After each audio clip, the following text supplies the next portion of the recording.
Bienvenue dans Intime Connexion, le podcast qui t'aide à oser l'épanouissement intime. Je suis Zina Hamzaoui, sage-femme, sexologue clinicienne, auteure du livre Chute Hashoma, thérapeute de couple et surtout passionnée par le bien-être des femmes et l'épanouissement intime du couple. Dans ce podcast, nous allons plonger au cœur des sujets sensibles et parfois tabous liés à la sexualité en créant un espace sûr et bienveillant pour des discussions ouvertes et éclairées.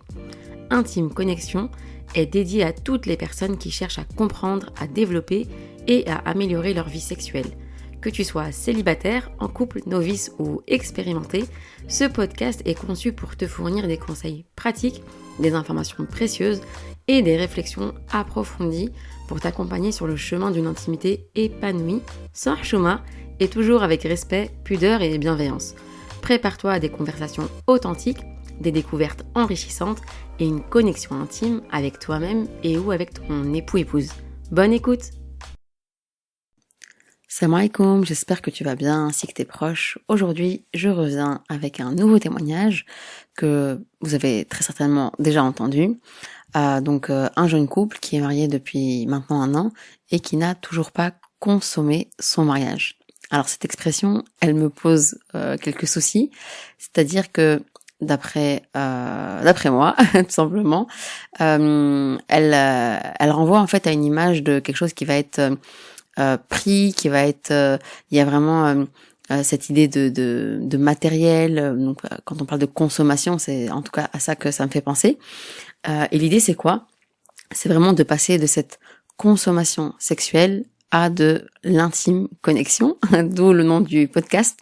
C'est vraiment de sortir de cette idée que la sexualité, c'est quelque chose qui est vraiment matériel, très superficiel, jetable, facilement, on va dire très clair et facile d'accès, alors qu'en fait, c'est presque tout le contraire. C'est-à-dire que l'intimité, normalement, justement, l'idée c'est quoi ? C'est de partir de quelque chose qui est très génital à quelque chose qui est beaucoup plus global, beaucoup plus englobant, beaucoup plus général, et de pas se contenter de cet acte sexuel auquel finalement beaucoup de gens sont invités, ou plutôt sont mis sous pression à on va dire non pas à vivre mais à consommer pour le coup.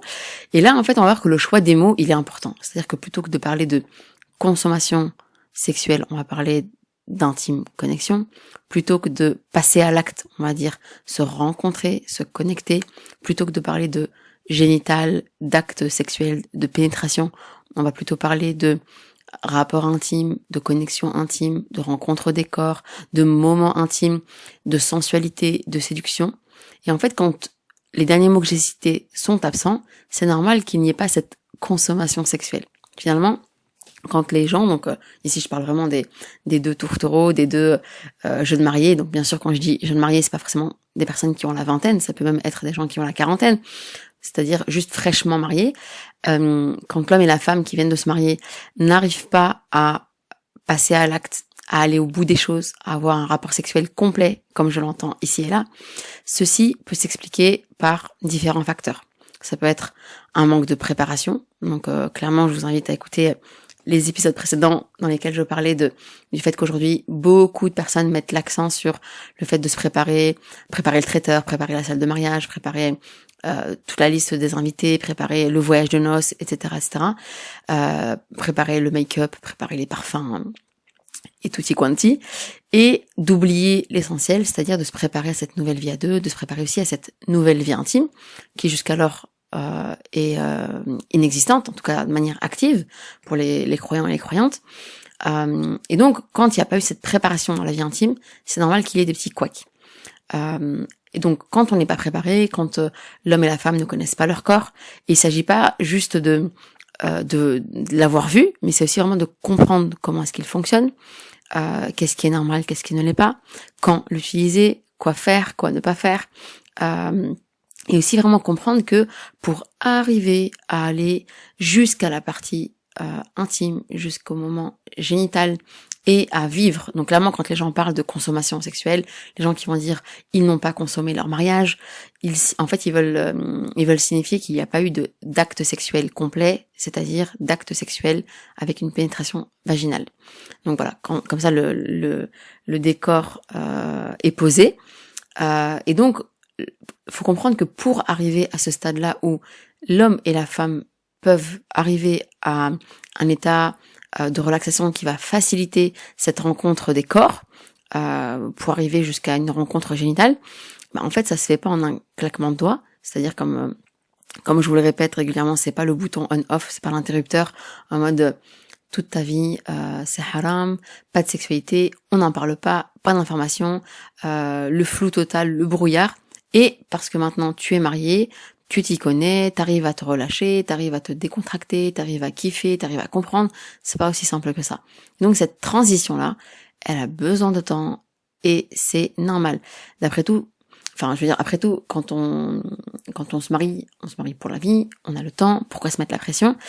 Et le fait de vouloir impérativement consommer son mariage la nuit de noces, en fait pour le cerveau, c'est une attaque. C'est-à-dire que c'est vraiment de l'ordre de la violence. Et du coup, toute la vigilance va voir le jour. C'est-à-dire que tu vas être à l'affût de tout ce qui peut t'indiquer que cet acte-là s'approche.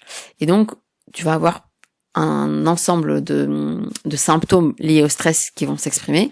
Une accélération du rythme cardiaque, tu vas plus transpirer, tu vas devenir rouge, tu vas avoir des tremblements, tu peux même pleurer, tu vas avoir des contractions musculaires, et donc tu vas finalement tout faire involontairement pour ne pas arriver à cette rencontre sexuelle.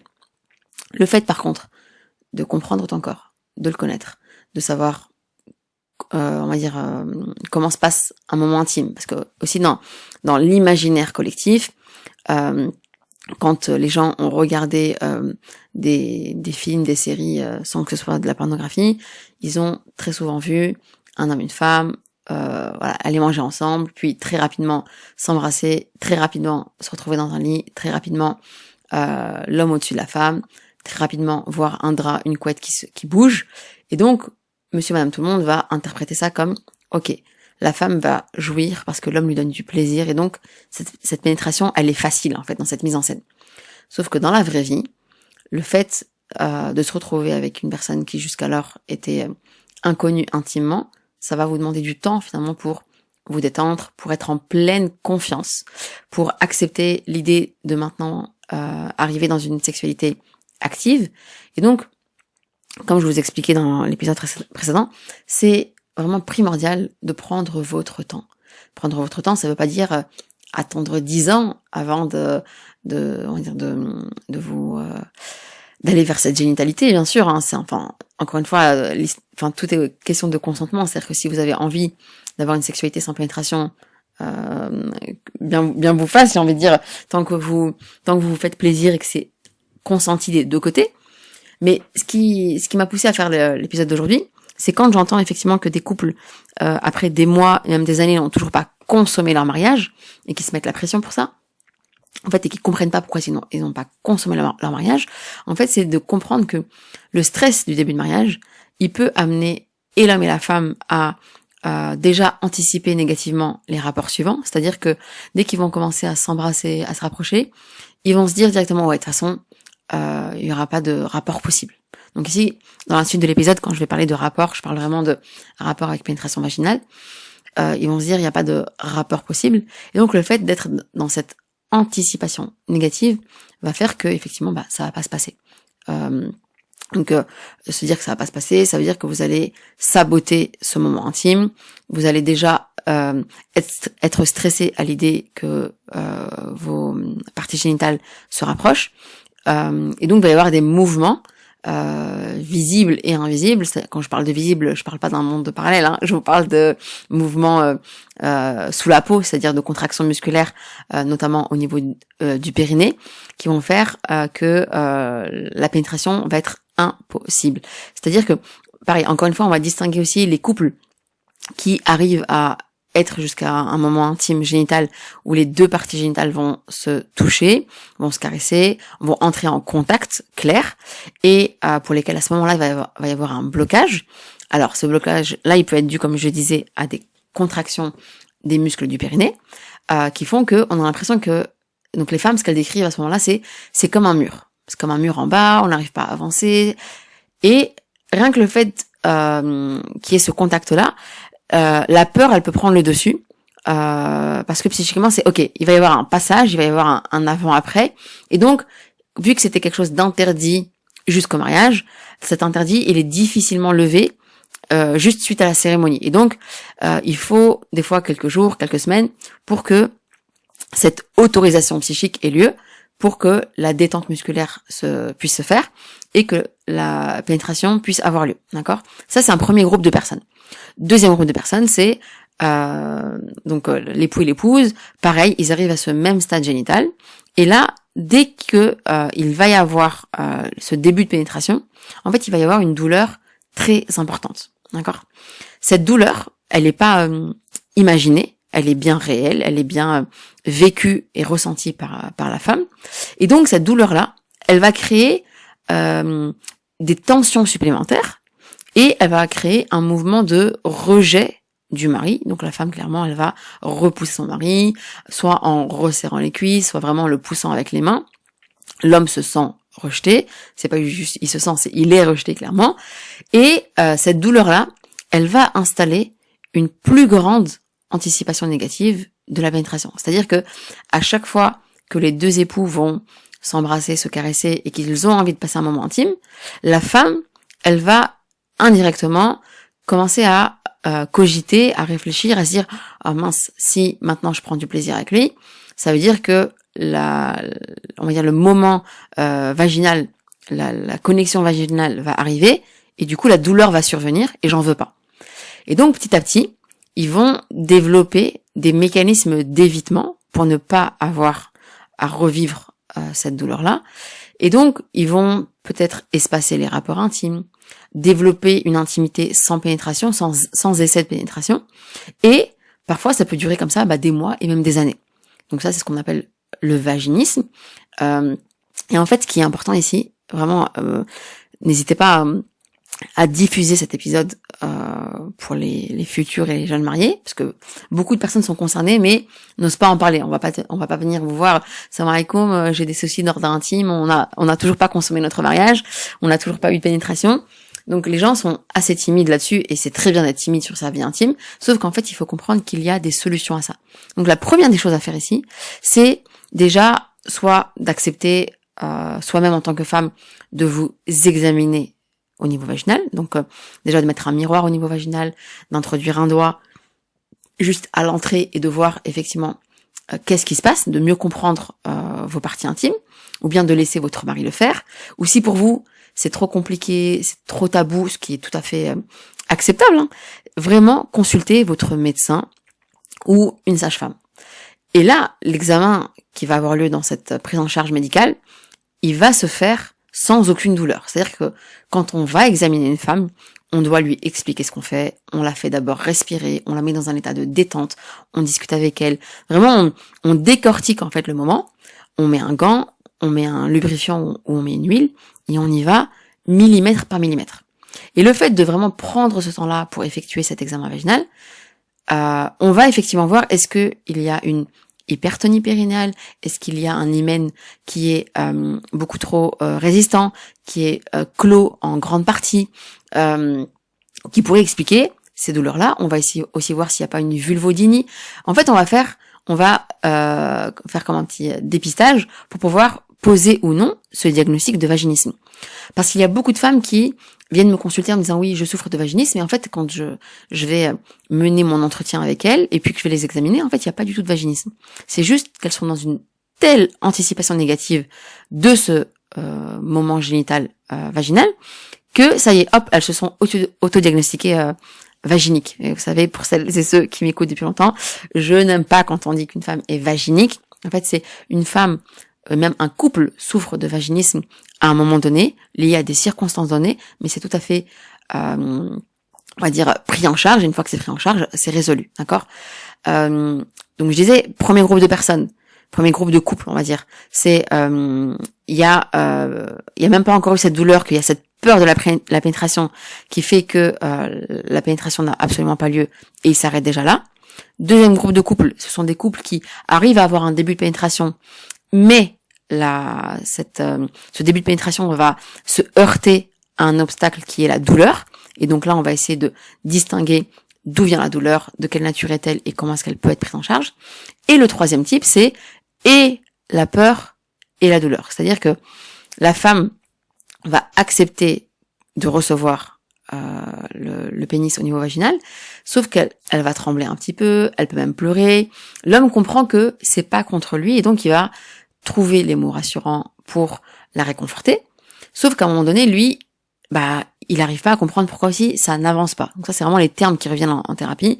C'est ça n'avance pas, je sens un obstacle, je sens une résistance, je comprends pas. Et là, on va avoir différentes réactions masculines. Soit on va avoir des hommes qui sont, on va dire, assez violents. Ouais, c'est le premier mot qui me vient en tête, donc je vais le dire.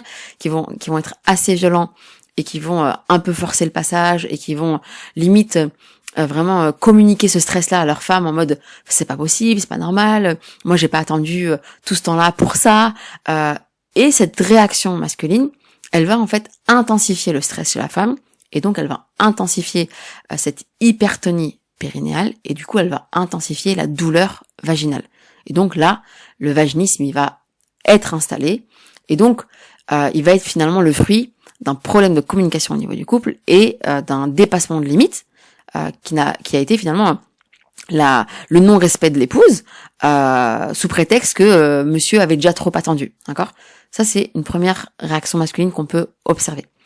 Autre réaction masculine, c'est un homme qui va être présent, qui va être soutenant, qui va insister dans la bienveillance pour avoir des essais réguliers, pour ne pas finalement perdre la main, parce qu'il sait que s'il doit finalement écouter la peur de sa femme, ça va durer très très très longtemps, d'accord? Et en général, ces hommes-là, ils vont très vite venir consulter avec leur femme.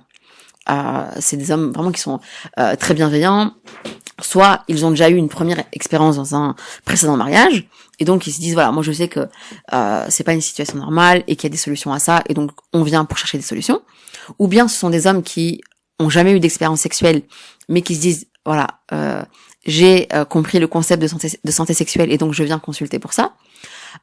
Ou bien voilà, ils sont un peu perdus et ils se disent voilà, moi je tiens à mon couple, je tiens à ma femme et j'ai pas envie d'attendre trop longtemps. Et puis il y a une troisième catégorie d'hommes qui vont en fait être dans un excès de passivité. C'est-à-dire, ils ont... Alors, de base, ça peut partir d'une très bonne intention, c'est-à-dire que ils peuvent se dire oups, moi quand je vois ma femme dans cet état-là, ça me fait mal, j'ai mal pour elle, je me sens pas bien, j'ai pas envie d'être la cause de sa souffrance. Et donc, tu sais quoi ma chérie, quand tu te sentiras prête, tu me le diras. En attendant, soit on développe une sexualité sans pénétration, et ça me va parfaitement, ou bien même, tu sais quoi ma chérie, on va faire une pause sur la sexualité. Et là, c'est interpellant. Parce que si c'est un mariage dans lequel tous les deux, vous vous êtes choisis, où tous les deux, il y a de l'attirance l'un pour l'autre, où tous les deux, il y a une certaine complicité, il y a une bonne relation dans votre quotidien, ce n'est pas normal, en tant que personne en bonne santé de manière générale, de ne pas avoir du désir, alors que de base, il était exprimé, il était présent. Donc, c'est pas normal d'un coup de ne plus avoir de désir et qu'il ne soit plus exprimé. D'accord? Là, je parle du désir intime. Et donc, cette catégorie d'hommes-là peuvent tomber dans une telle passivité que les femmes qui ont une réelle phobie de la pénétration, finalement, ça va les arranger sur du court terme. Sur du court terme, elles vont se dire, ok, on va avoir une sexualité autre, pas de souci. Sexualité, quand je dis autre, ça veut dire sans pénétration. Et ce qui va se passer, c'est que au fil du temps, les deux conjoints vont prendre cette mauvaise habitude de finalement vivre leur sexualité sans pénétration, alors que de base, ils la voulaient. D'accord? Comme vous le savez, l'idée ici, c'est pas de vous dire faites ou ne faites pas. L'idée, c'est de vous dire soyez plein de bon sens, d'accord? Et vivez en accord avec vos principes, en accord avec vos croyances et en accord entre vous deux, d'accord ? L'idée, c'est pas de priver l'autre de sexualité, d'accord ? Et ça, c'est un piège dans lequel les couples qui vont consulter peuvent tomber. C'est-à-dire que il y en a un qui est pas du tout connecté à la sexualité et il va imposer cette absence de vie sexuelle à l'autre. C'est problématique. Alors, il y a une autre catégorie de couples où en fait, la non-consommation de mariage, pour reprendre l'expression, elle n'est absolument pas due à un problème féminin, mais un problème masculin. Et là, on va penser, bien évidemment, en tout cas, deux problèmes masculins qui sortent du lot, qui sont les problèmes d'érection et les problèmes d'éjaculation précoce. Et ces problèmes-ci, ils peuvent être liés à plusieurs facteurs que je prendrai le temps de développer dans d'autres épisodes. Mais c'était important pour moi aujourd'hui de vous partager ces informations autour de cette non-consommation du mariage, qui, comme vous l'avez bien compris, peut être liée à plusieurs causes, hein, une absence d'éducation sexuelle positive, le fait d'avoir baigné dans un climat de honte, de pudibonderie, de mal-être lié au corps, d'un manque de confiance en soi, d'une réelle méconnaissance intime. Et pour vous en partager, pour vous partager encore plus d'infos et pour aller plus loin dans cette réflexion, je vous invite à vous abonner à ma newsletter parce qu'il y a une très bonne surprise qui arrive prochainement, Inch'Allah, pour les futurs mariés. Et donc, pour celles et ceux qui ont encore des questions, pour celles et ceux pour lesquels cet épisode a fait écho, n'hésitez pas à m'envoyer un mail et j'y répondrai avec grand plaisir. Prenez soin de vous, prenez soin de votre santé sexuelle et je vous dis à très bientôt. Salam alaikum. Merci d'avoir écouté cet épisode d'Intime Connexion. J'espère qu'il t'a apporté des informations précieuses et utiles pour t'accompagner vers une sexualité épanouie. N'oublie pas de t'abonner au podcast pour ne manquer aucun nouvel épisode. Tu peux également me suivre sur les réseaux sociaux pour rester informé de mon actualité. Si tu as des questions, des suggestions de sujets ou des témoignages que tu souhaiterais partager, n'hésite pas à me contacter. Souviens-toi aussi que la sexualité est un domaine intime et personnel.